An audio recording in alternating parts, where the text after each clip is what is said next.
Saya ke Bang Bob Hasan terlebih dahulu. Kalau kita telaah Bang ini supaya tidak salah tafsir di tengah masyarakat pasal 228A ini Bang. Bukan hanya evaluasi berkala tapi ujungnya yang dikhawatirkan publik adalah rekomendasi pemberhentian pejabat Bang Bob.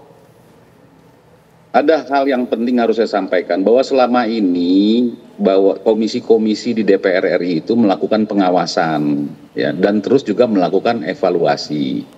Ya, dan kemudian pasal 228A ini yang diselip ini juga tidak ujuk-ujuk ya, khususnya kalau di 228A ini terkait dengan adanya suatu jabatan di mana prosesingnya melalui uji kelayakan melalui komisi-komisi yang ada, dan di sini maka jabatan tadi itu menjadi penting untuk terus pengawasannya ditambahkan dengan pada saat beliau-beliaunya itu menjabat. Nah, prosesinya tentu sama dengan cara-cara sebagaimana pengawasan kita di DPR RI selama ini yang sudah terjadi. Hanya ini diberikan lagi suplemen lah, seperti itu kurang lebihnya. Jadi kalau kita berbicara 228A, tanpa 228A juga berlaku mutantis-mutantis. Jadi semua yang sudah melalui fit and proper test dan sebagainya, itu perlu diawasi sebenarnya. Tetapi sekarang ini kekuatan DPR, artinya kekuatan rakyat melalui representasi DPR. Jadi di sini kan karena ada berita-berita dan sebagainya, seolah-olah ada DPR nanti melanggar konstitusi dan sebagainya. Padahal kita tidak ada yang teriak-teriak dari dulu itu. Kita melakukan fit and proper test terhadap suatu jabatan-jabatan yang lainnya. KPK lah, apa semuanya kan semua masuk fit and proper test. Cuman tingkat pengawasannya ini ditambah, yaitu melakukan evaluasi. Maka ketika kita memberikan rekomendasi hasil evaluasi, kenapa selalu dengan cara berkala? Dan ini sesuai dengan mekanisme yang berlaku. Dalam konteks ini kita masih yang berlaku mengikat di DPR RI. Ya, belum gagah Bang Margarito, belum gagah, belum di MD3. Kalau di MD3 nanti lebih gagah lagi gitu loh. Tetapi sekarang ini yang terpenting adalah untuk melanjutkan pasal 226 yang pada intinya jabatan-jabatan tertentu yang melalui gitu ya, fit and proper test tadi, ya kan, kalau itu diawasi sampai dengan pelaksanaan jabatannya atau tanpa tadi. pasal yang ditambahkan sebenarnya ini, intinya begitu. Tetap saja DPR itu bisa melakukan tindakan-tindakan yang sekarang dikehendaki itu. Misalnya nih, Anda kapan saja bisa melakukan pengawasan, dan kalau menemukan hal-hal yang aneh-aneh dalam orang-orang itu yang setelah di fit and proper itu yang sudah jadi pejabat itu, disediakan ambil tindakan gitu. Langsung saja eksekusi. Misalnya apa tindakan? Kalau Anda di keadaan normal gitu ya, Anda temukan di berbagai macam negara demokratik yang konstitusional, yang betul-betul by prinsip, konstitusional prinsip itu, apa yang dilakukan? Potong anggaran. Caranya gitu, potong anggaran adalah senjata terbesar DPR dalam membuat, sebut saja begitu ya, mitra tandingnya itu bertekuk lutut. Misalnya, mereka ini kan tidak bisa panggil, Mahkamah Agung, hakim-hakim agung tidak bisa dipanggil. Mereka tidak bisa panggil hakim-hakim konstitusi. Bagaimana caranya mereka sekarang kontrol hakim-hakim agung itu dan atau kontrol hakim konstitusi itu? Panggil sekjennya. Kenapa kalian begini? Kenapa kalian begini? Kenapa kalian begini? Potong anggaran. Mati itu orang itu, tunduk. Ya. Begitu caranya. Itulah cara yang kita dapati di dalam itulah salah satunya Bang Margarito, itu salah satunya yang sangat dimungkinkan untuk juga evaluasi berkala dalam hal anggaran, ya kan? Artinya jangan sampai satu terbatas bahwa kita ini tidak bisa menembus ya masing-masing kewenangan dan kekuasaan yudikatif maupun eksekutif, tidak bisa menembus itu. Tetapi jangan lupa bahwa kita ini hadir karena rakyat. Ya, jadi kita tidak bisa berdiam diri, Pak. Enggak. Ketika ada kejadian-kejadian, ada temuan-temuan di suatu rumah yang tidak ada negara yang tidak dibentuk karena DPR ini nggak bisa berdiam diri, tidak akan ada negara gitu ya. Tetapi supaya negara itu benar, tertib dalam dilaksanakan, presiden tidak terjebak dalam soal-soal politik, maka kita bikin rules. Bang Margarito kenapa sangat gusar dengan adanya evaluasi berkala ini, Bang? Tidak, ini ada bahaya juga untuk membantu mereka ini. Begini. Apa yang akan mereka lakukan kalau setelah mereka rekomendasikan nanti dilakukan oleh presiden?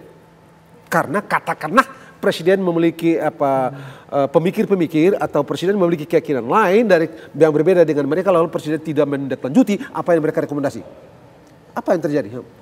Apa yang dilakukan terhadap presiden? Ya, itu kan jadi, kemungkinan yang Bang Margarito perkirakan ya, katakanlah dan sebagainya.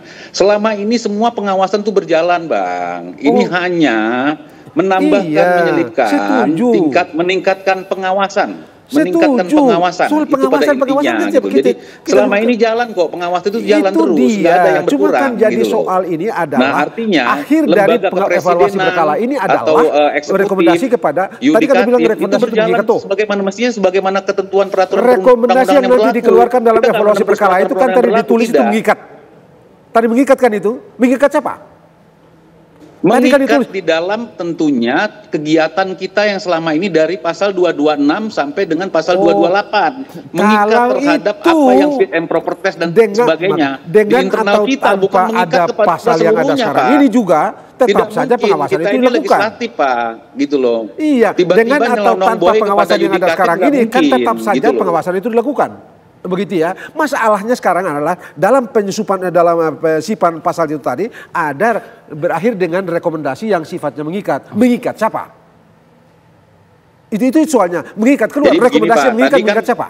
Mengikat presiden. Tadi kan Abang sudah sampaikan. Kalau mengikat presiden ada bahaya. Daripada evaluasi itu bisa saja dengan serangan pakai anggaran, menggunakan anggaran. Itu sarannya kita masukkan, Bang, gitu loh. Jadi jangan dulu kita bicara bahwa ini rekomendasi. Jadi rekomendasi boleh jadi rekomendasi bersifat bahwa nanti anggaran saya kurangkan ini. Sekjen maaf kalau di Mahkamah Agung misalkan, karena itu adalah satu jalur kita dalam konteks berhubungan dengan yudikatif misalkan seperti itu. Nah, tetapi sekali lagi bahwa ini tidak sama sekali menyentuh lembaga peradilan gitu loh. Jadi jangan sampai ada dipolitisir gitu loh bahasa bahwa DPR itu mau nyelonong boy masuk ke yudikatif, masuk ke eksekutif.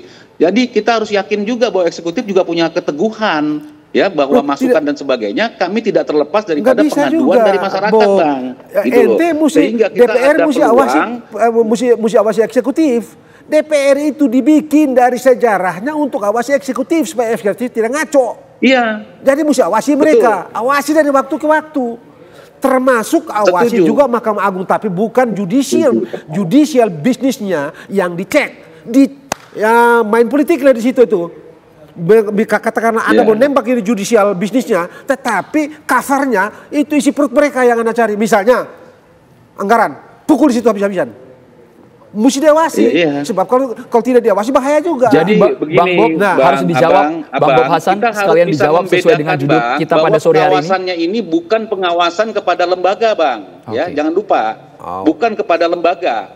Ini kepada perorangan yang menduduki suatu jabatan atas hasil uji kelayakan dari komisi-komisi yang ada di DPR RI. Iya, ya ini harus kita bisa bedakan, Bang. Iya, gitu setuju. Loh, ya. Itu setuju. Kontrol itu setuju. Jadi, cuman kalau kita misalkan dari tadi Abang menganalogikan terkait dengan di Mahkamah Agung, kesekjenan, ya kita bisa memberikan masukan kepada salah satu atau beberapa oknum-oknum, ya kan, Hakim Agung. Ya itu kembali kepada bagaimana undang-undang di Mahkamah Agung, seperti itu. Misalnya, sebab itu tadi makanya, jadi ini yang mesti dibikin clear ini ya, apakah rekomendasi itu ditujukan pada siapa? Apakah sifat rekomendasi itu mengikat subjek yang dituju atau tidak? Oke, bukan badan atau organisasi. Jadi yang individu. Mengikat itu, mengikat itu adalah upaya sebagaimana kelanjutan daripada pasal 226 hasil fit and proper test dan sebagainya dan seterusnya, sehingga juga yang sebelum diparipurna dan setelah diparipurna itu pengawasannya dilangsungkan. Itu sebenarnya yang mengikat itu. Tetapi bahwa kemudian nanti ke depannya hasil evaluasi itu kita sampaikan, kita tidak akan membenturkan atas kewenangan eksekutif dan yudikatif. That's it, Bapak Margarito yang saya hormati. Ente bisa bikin begitu, cuma tempuh cara politik. Baik, Bang Margarito. Begitu, ente putar belakang bicara Pak Presiden bla bla bla bla bla bla bla, potong begini, misalnya begitu. Jadi tidak bentuknya terbuka gitu loh, supaya orang tidak menabrak konstitusi. Yang terpenting saya sudah luruskan bahwa ini tidak terkait dengan lembaga, tetapi adalah perorangan yang menduduki suatu jabatan akibat daripada hasil fit and proper test. Terima kasih. Jadi tidak ada gangguan terhadap apapun. Yang menjadi niat kita adalah baik bagaimana menampung aspirasi rakyat sehingga tidak kita diam sebagai badan legislatif, apalagi yang hasil fit and proper test tadi berdasarkan jabatan-jabatan melalui komisi-komisi yang ada di DPR. Terima kasih Bang Bob Hasan, Bang Margarito sudah bergabung di Kabar Petang. Terima kasih Bapak-Bapak.